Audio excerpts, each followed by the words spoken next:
হে viewers, চীনা mini নিপ্পনের নতুন আরেকটি ব্লগে আপনাদের সবাইকে জানাচ্ছি অনেক অনেক প্রীতি আর শুভেচ্ছা।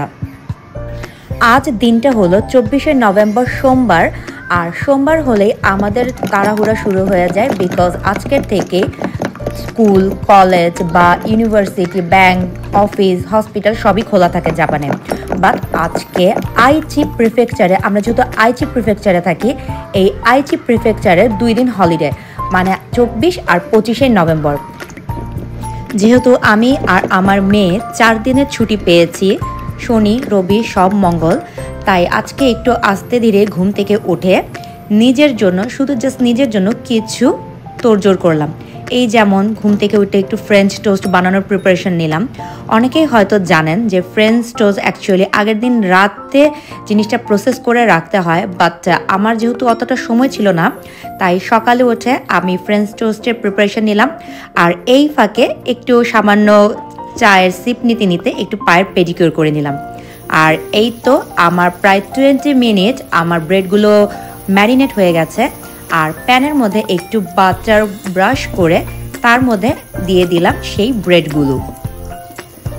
ভিউয়ার্স, আপনাদের সবার ফ্রেঞ্চ টোস্ট কেমন লাগে আমি ঠিক বলতে পারছি না, বাট আমার তো সেই রকম লাগে। ভিউয়ার্স, আপনারা এখনও যারা আমার চীনা মিনি নিপ্পন ইউটিউব চ্যানেলটি সাবস্ক্রাইব করেননি, অবশ্যই সাবস্ক্রাইব করতে ভুলবেন না। নতুন নতুন ভিডিও আর আপডেট পেতে অবশ্যই বেল আইকন প্রেস করুন। আর এই তো আমার ফ্রেঞ্চ টোস্ট প্রায় শেষ, এখন হচ্ছে বেক করে নেওয়ার পালা।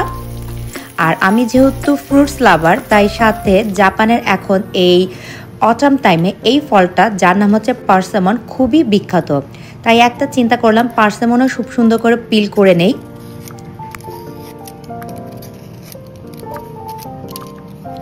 এই তো পিল করা হয়ে গেছে and my breakfast is ready. আর এখন এই ফ্রেঞ্চ টোস্টের উপরে হানি গার্নিশ করে খাবার পালা। আর সাথে নিয়ে নিয়েছিলাম একটু ইয়োগার্ট। আর এই বন্ধের দিনে 1 কাপ গরম গরম শীতের মধ্যে চা না হলে কি চলে?